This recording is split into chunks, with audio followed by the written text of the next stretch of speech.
Audio Jungle.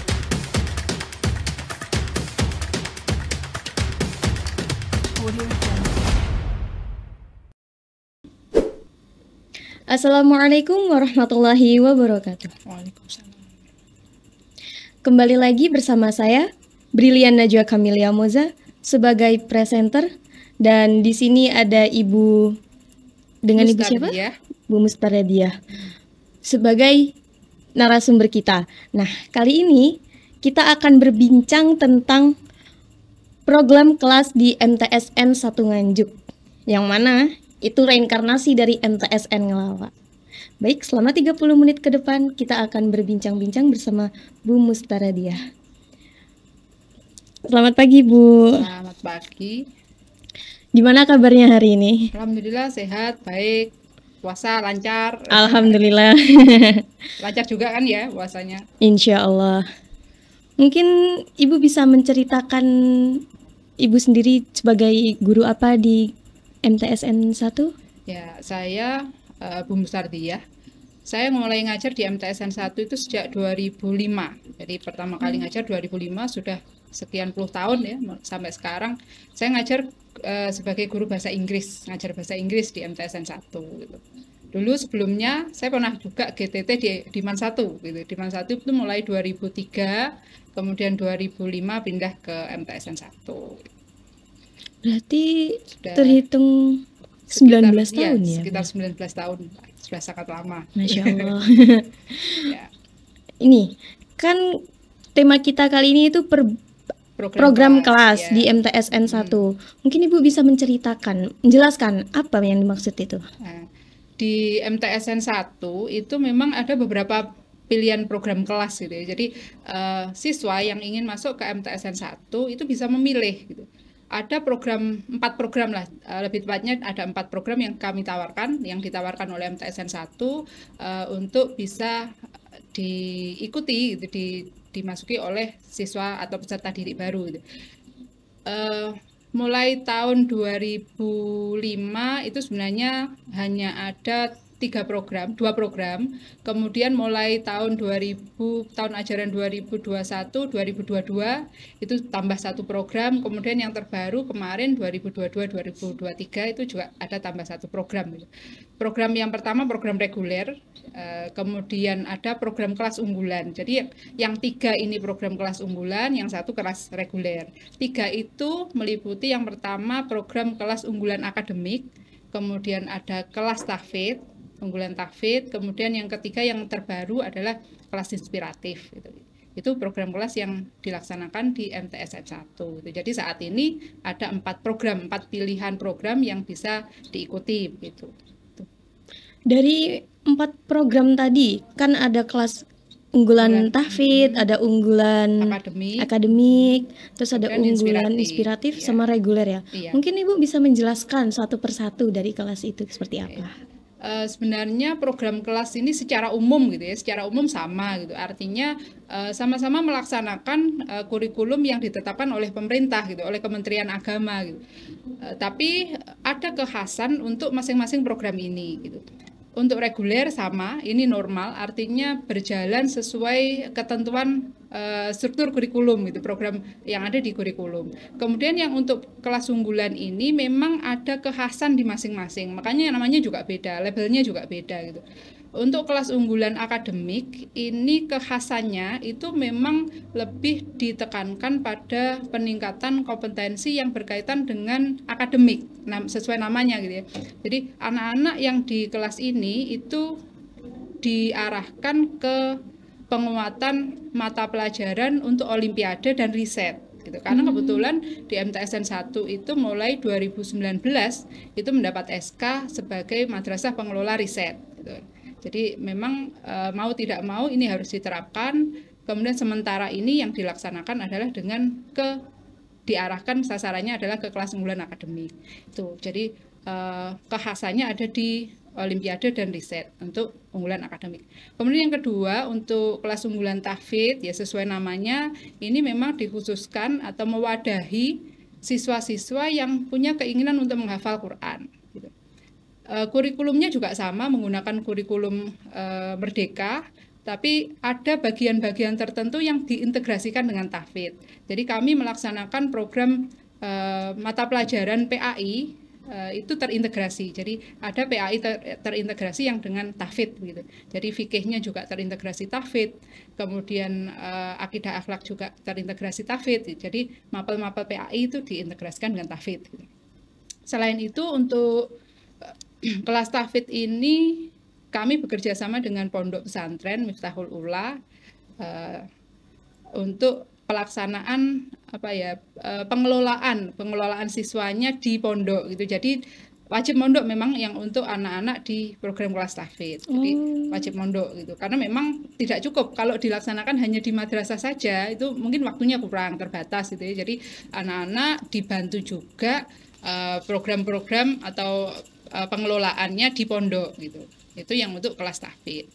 Kemudian yang ketiga itu kelas inspiratif gitu. Kelas inspiratif ini baru terbentuk mulai 2022-2023. Kalau sekarang usianya baru 1 semester gitu ya. Berjalan 2 semester ini. Kalau ini kekhasannya lebih ke vokasi sebenarnya. Jadi kami memang membedakan antara unggulan akademik dan unggulan inspiratif. Kalau tahfidz kan jelas sangat berbeda gitu ya. Tapi kalau akademik dan inspiratif, orang melihatnya mungkin akan sama jika tidak benar-benar berbeda. Artinya kami membuat pembeda itu gitu. Jadi untuk kelas inspiratif ini penguatannya tidak di mapel, tapi lebih ke komunikasi gitu ya, lebih ke literasi, lebih ke, jadi di kelas inspiratif ini penguatannya ada di literasi, numerasi, literasi membaca, kemudian untuk bilingual juga ada bahasa Inggris, bahasa Arab yang fungsinya tidak untuk penguatan mapel tidak, tapi untuk komunikasi gitu. Jadi memang kalau bahasa Inggris ya English for special purposes gitu ya. Jadi memang khusus tujuannya. Beda dengan yang di unggulan akademik. Di unggulan akademik itu juga ada penambahan bahasa Inggris. Tapi ini untuk fungsinya untuk penguatan mata pelajaran keseharian gitu. Tapi kalau di inspiratif ini penguasaan bahasa Inggrisnya sudah berbeda. Ini tidak penguatan mapel tapi lebih ke komunikasi gitu. Kemudian selain bilingual ada computer assembly. Jadi kami merancang untuk anak-anak yang di kelas inspiratif ini ke depan itu mulai belajar pemrograman sederhana lah gitu. Jadi coding itu ada di kelas ini gitu. Jadi ini yang nanti membedakan antara unggulan inspiratif dengan unggulan akademik. Jadi kalau akademik itu lebih ke mapel-mapel mata pelajaran, penguatan mata pelajaran dan riset. Kemudian kalau yang di inspiratif ini lebih ke keterampilan gitu ya, lebih mengarah ke keterampilan meskipun tidak pure keterampilan seperti di MAN kan ada program keterampilan ya langsung aplikatif gitu enggak. Kalau karena tingkatnya juga masih MTS, masih tingkat SMP, jadi anak-anak ya belum sampai ke betul-betul praktis gitu belum gitu ya. Tapi arahnya ke sana gitu. Jadi ini sebenarnya kenapa kok kami membuat kelas ini, menggagas kelas ini gitu. Karena memang yang pertama jelas karena perkembangan zaman gitu. Kita tidak bisa menolak perkembangan zaman kan gitu. Kemudian anak-anak yang nanti masuk karena momennya ini anak-anak baru 1 semester kemarin, kemudian yang tahun ajaran baru ini 2024-2025 itu konsumennya, siswa-siswanya itu anak-anak yang lahir kisaran tahun berapa? 2010 lah, 2010 ke atas. Ini sudah bukan generasi Z lagi kan, bukan Gen Z lagi, sudah alpha gitu. Jadi kami juga mempersiapkan itu gitu. Kalau anak-anak yang lahir di tahun-tahun itu generasi-generasi alpha, karakteristiknya kan lebih dibandingkan yang Gen Z gitu ya. Jadi secara multikultural mereka lebih menghargai lebih multikultural gitu ya. Kemudian teknologi juga lebih menguasai teknologi tentu saja karena mereka lahirnya bertepatan dengan dunia digital yang sedang berkembang pesatnya gitu. Kalau Gen Z mungkin belum mungkin masih mulai gitu ya. Tapi kalau sudah generasi alpha kan sudah memang pada saat perkembangan yang pesat gitu. Jadi akan berbeda gitu. Kemudian kami juga lebih menekankan di pengembangan karakter gitu. Sebenarnya ini juga ada di kelas-kelas yang lain juga, tapi untuk mempersiapkan apa ya peserta didik nanti masa depannya itu lebih baik, tentu saja harus dikelola dengan baik juga gitu. Jadi di kelas inspiratif ini lebih ke penguasaan IT gitu ya. Jadi teknologi lebih ditekankan di sini, dan kami bekerja sama dengan BLK karena tentu saja kalau dikelola oleh tim pengajar di MTSN 1 ya sebenarnya bisa sih ya, sebenarnya banyak lah Bapak Ibu guru yang paham IT, yang paham teknologi itu juga banyak, tapi akan lebih lebih diakui lah gitu ya. Untuk pengakuannya kami bekerja sama dengan BLK sehingga setiap level itu anak-anak punya sertifikat keahlian gitu. Ini yang nanti membedakan dengan kelas yang lain gitu. Jadi memang ada tahapan-tahapan yang dilalui oleh anak-anak terkait penguasaan komputer tadi, komputer assembly itu. Jadi mulai level 1, level 2, level 3, per levelnya ada sertifikat keahlian.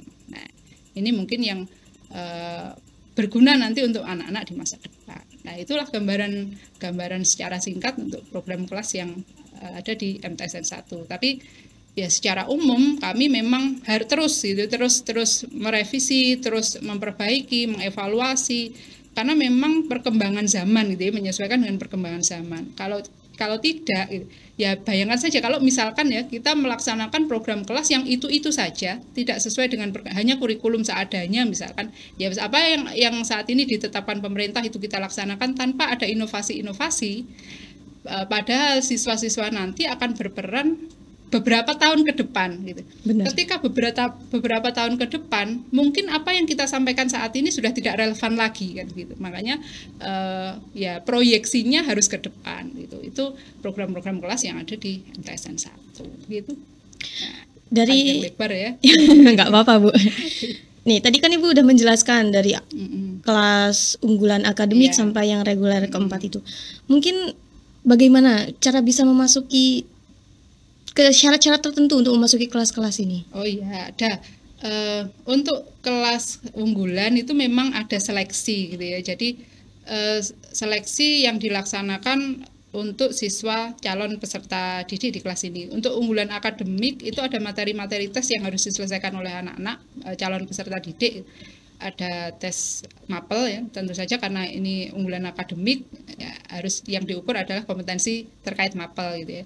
Ada matematika, kemudian IPA, PAI gitu ada. Kemudian ada tes praktik juga, praktik ibadah kalau ini praktik ibadah. Kemudian ada wawancara juga.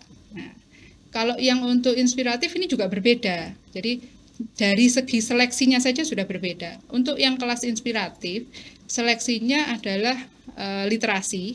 Nah, literasi membaca, literasi numerasi, kemudian ada tes bakat minat juga gitu.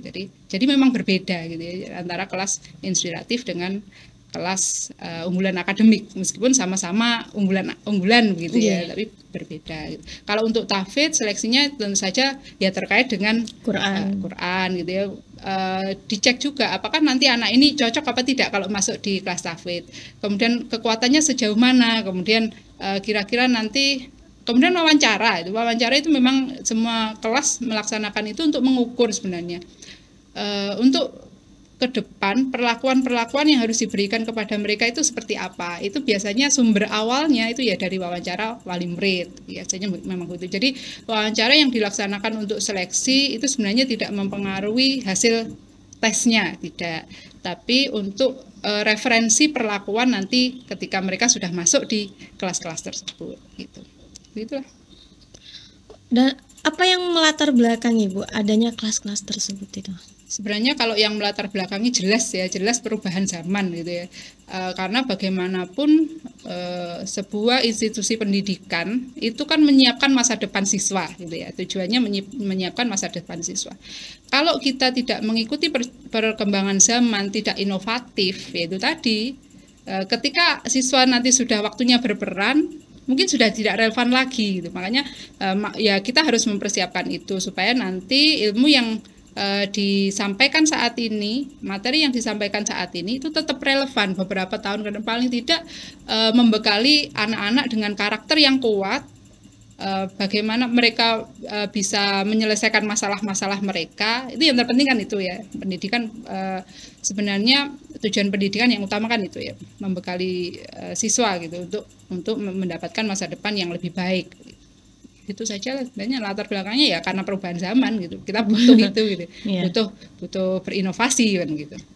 Nih, sebagai sekolah yang memberikan inovasi-inovasi bagus seperti ini, Bu. Ibu menekankan skill apa nih ke anak-anak? Skill-skill. Soalnya kan di masa mendatang itu kan skill yang dibutuhkan kan Bu ya? Iya, tentu saja gitu. Semua kelas, semua pembelajaran yang dilaksanakan di FTSN 1 itu lebih memang menekankan, ini juga sebenarnya dari pemerintah kan juga seperti itu ya.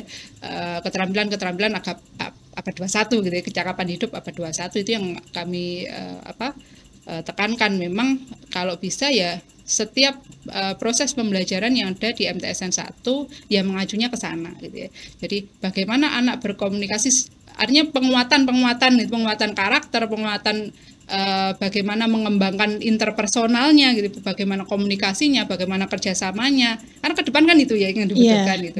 Lebih ke kolaborasi dibandingkan kompetisi gitu.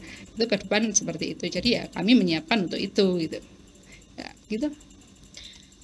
Tujuan dari itu semua itu apa, Bu? Ya itu tadi, menyiapkan peserta didik ya, menyiapkan masa depan gitu, menyiapkan masa depan generasi saat ini gitu ya.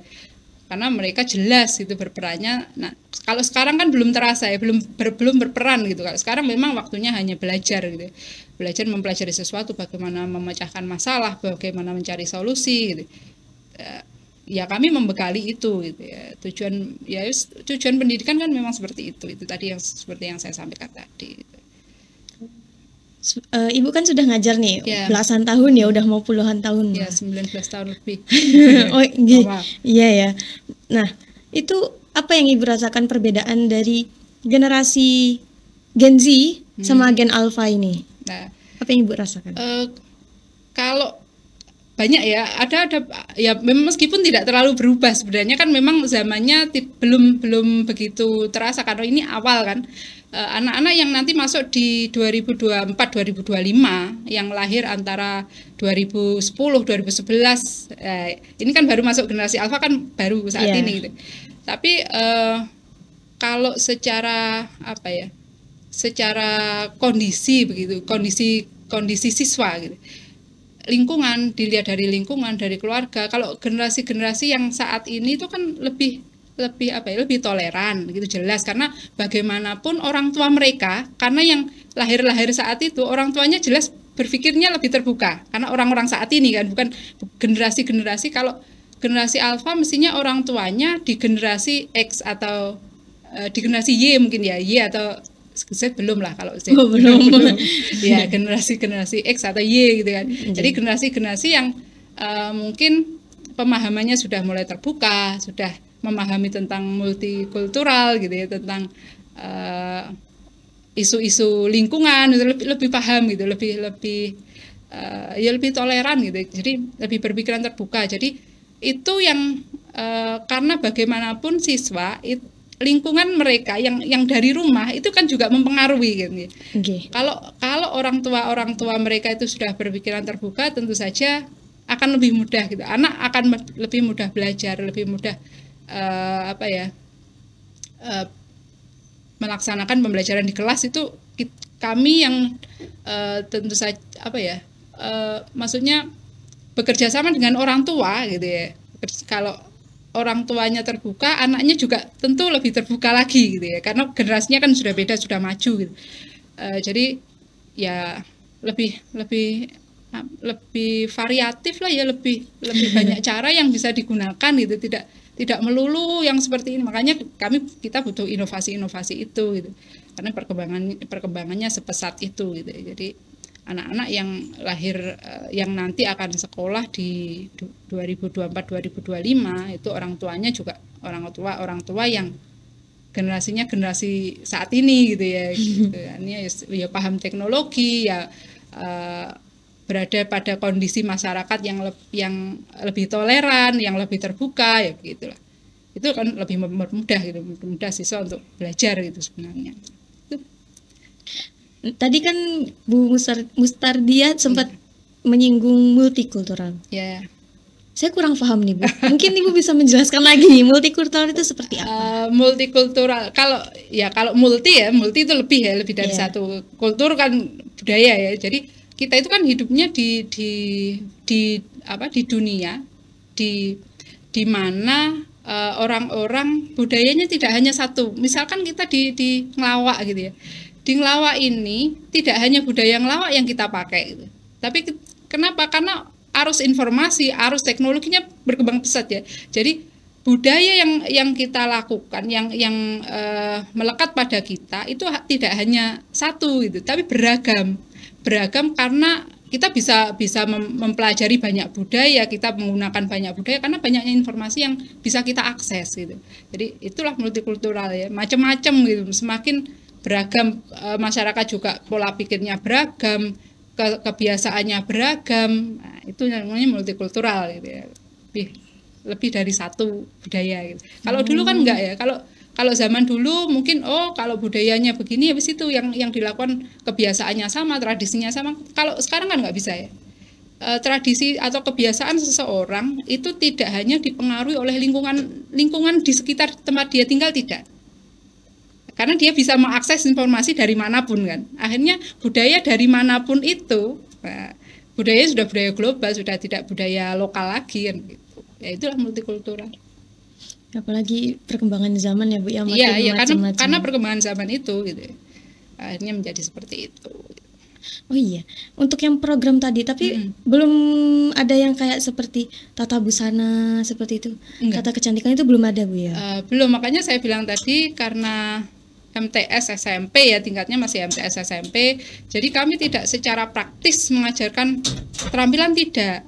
Tapi memang lebih pada keterampilan kecakapan hidup untuk abad 21. Jadi bagaimana mereka menjalin komunikasi, bagaimana mereka menjalin jaringan ya. Itu yang kami ajarkan sejak awal gitu. Jadi kan kalau untuk anak-anak tingkat SMP kan masih standar staraf apa ya? Mempelajari saja dulu gitu, belum benar-benar praktis kan belum.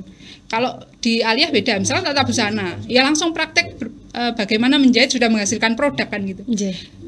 Tapi kalau yang di tingkat SMP sebenarnya ini tidak hanya di program inspiratif, sebenarnya di seluruh program kelas juga begitu.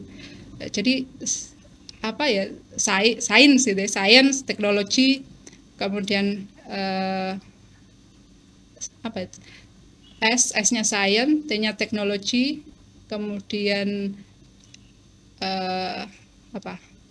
STEM itu pernah dengar ya? Apa Pak Lukman kalau STEM itu Pak Lukman? STEM itu Science, Teknologi, Engineering ya. Kemudian A-nya Art, ada tambahan A kan sekarang ya, Art. Kemudian yang terakhir M itu Mathematics ya.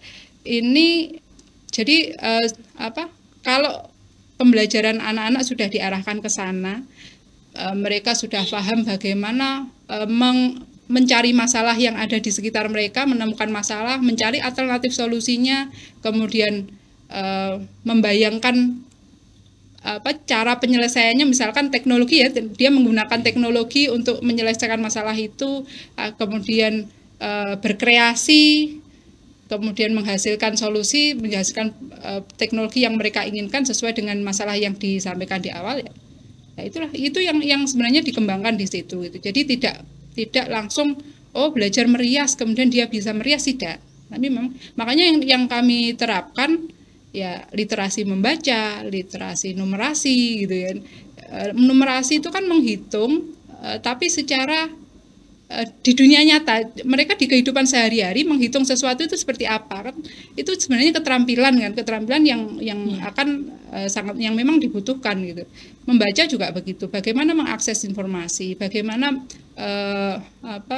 menanggapi informasi itu, menyimpulkan informasi itu, menggunakan informasi itu dengan tepat, dengan layak.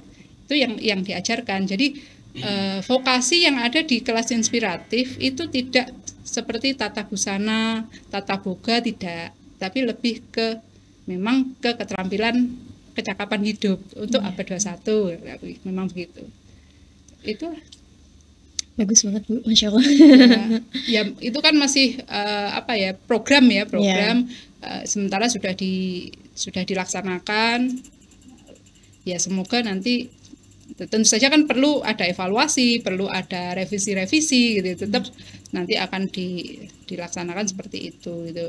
Ada monitoringnya, ada controllingnya gitu ya. Jadi sehingga tentu saja tujuan utamanya bisa tercapai gitu. Terus itulah ya. Untuk yang tadi katanya kan nanti setiap level itu dapat sertifikat ya Bu? Ya, itu untuk computer assembly yang di kelas inspiratif.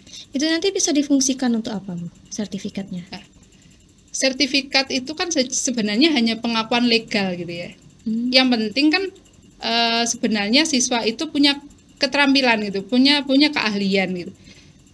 Ya sama lah seperti ijazah, kalau kita sekolah ada ijazahnya kan diakui gitu ya. Kalau kita sepinter apapun, kalau kita tidak sekolah, tidak punya ijazah ya, kalau di Indonesia kan tidak diakui gitu ya. Ya sama seperti itu gitu. Kami berharap dengan pemberian sertifikat keahlian untuk setiap level itu bisa digunakan oleh siswa untuk di kehidupan mendatang. Meskipun yang terpenting sebenarnya keterampilan yang dia kuasai gitu ya, kompetensi yang dia kuasai gitu. Meskipun tanpa sertifikat misalkan, tapi tetap saja sertifikat itu diperlukan. Ya sama seperti di TAFID juga begitu. Ada sertifikat yang memang nanti akan diterima oleh siswa ketika mereka bisa menyelesaikan sekian target misalkan ya, seperti itu. Nah, mungkin ini nih, di TAFID itu ada target apa aja Bu? Kalau di MTSN 1 itu sebenarnya sampai 3 tahun itu target utamanya hanya 6 juz, menghafal 6 juz. Tapi alhamdulillah yang siswa sekarang yang saat ini kelas 8 baru tahun kedua ya, kelas TAFID itu baru tahun kedua, masuk tahun kedua. Itu sudah ada yang hafal 9 juz, ada yang sudah 6 juz, itu sudah. Artinya kan target utama sudah terlampaui gitu ya. Kalau nanti di kelas 9 itu target minimal 6 juz selama 3 tahun. Tapi kalau lebih ya alhamdulillah kan begitu. Berarti kan pengelolaannya mungkin bagus gitu ya.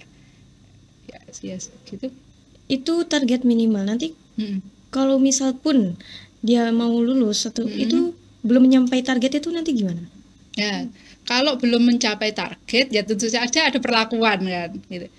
Kalau itu target minimal, ya ibaratnya begini, ketika sampean belajar gitu ya, mempelajari satu mata pelajaran, kemudian ada ujian yang tidak sampai ke ketuntasan minimal, apa yang dilakukan? Tentu saja memberikan tutorial, memberikan remedi kan begitu. Nah, itu ya sama seperti itu. Ada perlakuan-perlakuan khusus supaya anak ini bisa mencapai target yang diharapkan. Mungkin Ibu punya nih pesan atau kesan kepada generasi Gen Z dan Gen Alpha ini Bu, yang apalagi Gen Alpha yang sebagai calon murid jenengan. Iya, ini masuk tahun pertama siswa-siswa yang Alpha gitu ya, Alpha mulai tahun ini gitu. Kalau yang di Alia kan belum ya, masih Gen Z gitu ya. Masih. Ya tetap saja yang pasti dimanapun gitu ya, kapanpun yang terpenting adalah bagaimana kita memposisikan diri kita gitu ya. Yang terpenting itu bagaimana kita yang hati-hatilah gitu, hati-hati karena bagaimanapun perubahan yang itu sangat cepat gitu. Benar. Tapi yang pasti orang yang kuat itu bukan orang yang orang yang punya kekuatan, tidak punya kemampuan secara kompetensi juga tidak. Tapi sebenarnya orang yang bisa bertahan, orang yang kuat itu orang yang adaptif gitu. Orang yang cepat menerima perubahan. Nah, sebenarnya seperti itu gitu. Jadi karena perubahannya juga sangat cepat, ya saya berharap generasi-generasi terutama yang seperti sampean gitu ya, teman-teman itu ya kalau ada perubahan ya ikut berubah gitu, tentu saja harus ikut berubah ya, menyesuaikan dengan perubahan-perubahan itu, beradaptasi dengan perubahan itu, tapi tetap dengan aturan koridor yang memang sudah disampaikan gitu ya. Karakternya, pengembangan karakternya juga harus bagus kan, yang penting itu gitu ya. Ya itulah yang penting, boleh lah ya, namanya teknologi gitu ya. Boleh lah, karena hidupnya di zaman teknologi, tapi ya jangan sampai kita yang dikuasai teknologi kan gitu. Kita yang menguasai teknologi. Gitu. Jangan sampai kita yang terlena kemudian dikuasai oleh teknologi gitu. Itu saja lah mungkin yang perlu dipahami. Saya rasa kalau Gen Z, Gen Alpha itu sudah rata-rata mereka sudah, ya itu tadi yang saya bilang, pola pikirnya sudah terbuka, sudah informasi juga bisa diakses, sudah terbiasa dengan akses yang begitu cepat gitu ya. Jadi adaptasinya juga tentu lebih mudah gitu. Nggih. Matur suwun Bu Sardia. Jadi ini mau nyun sewu. Iya. Di MAN 1 Nganjuk ini lagi pembukaan PPDB peserta didik baru. Untuk kelas tahfidz itu mulai dari 17 Februari sampai 25 Maret. Sebentar lagi udah mau penutupan. Ya. Nah, di sini kan salah satu keunggulannya itu MA plus keterampilan. Kalau tadi di MTSN 1 kelas inspiratif. Bukan. Kalau SK dari kementerian itu, kalau MAN kelas keterampilan nggih. Sekolah keterampilan, madrasah keterampilan gitu. Kalau di MTSN 1 itu pengelola riset. Makanya riset itu kami integrasikan gitu, diintegrasikan di pembelajaran, tapi lebih difokuskan di kelas akademik gitu, karena bagaimanapun ya harus diterapkan kan, karena SK ya wajib diterapkan. Ini yang kami arahkan ke kelas unggulan akademik tadi gitu. Jadi ada riset di sana. Di sini tuh ada MA keterampilan tata busana, tata boga, tata kecantikan, desain komunikasi visual. Nah yang terbaru ini kelas unggulan akademik digital. Mengikuti perkembangan zaman ya. Iya kan, wajib inovatif gitu. Iya, benar. Harus inovatif. Ada juga khusus tahfidz seperti itu.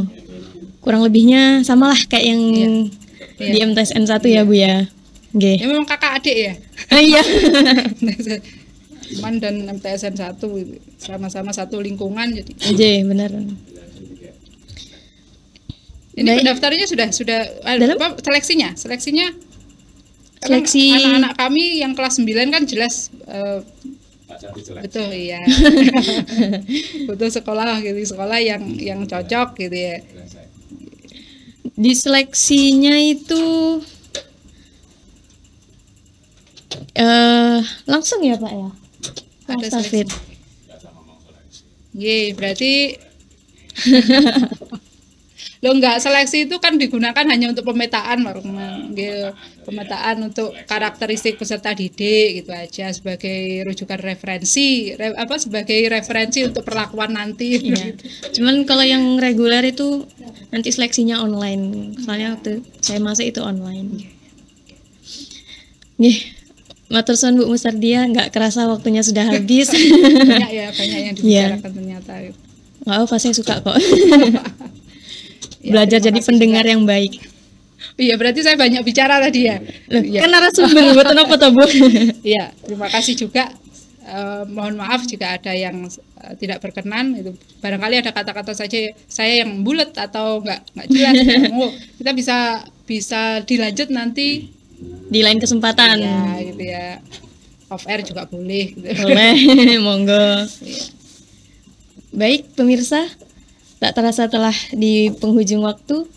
Saya Brilian Najwa, mohon maaf yang sebesar-besarnya bila ada tutur kata yang kurang berkenan. Akhirul kalam. Wassalamualaikum warahmatullahi wabarakatuh. Waalaikumsalam.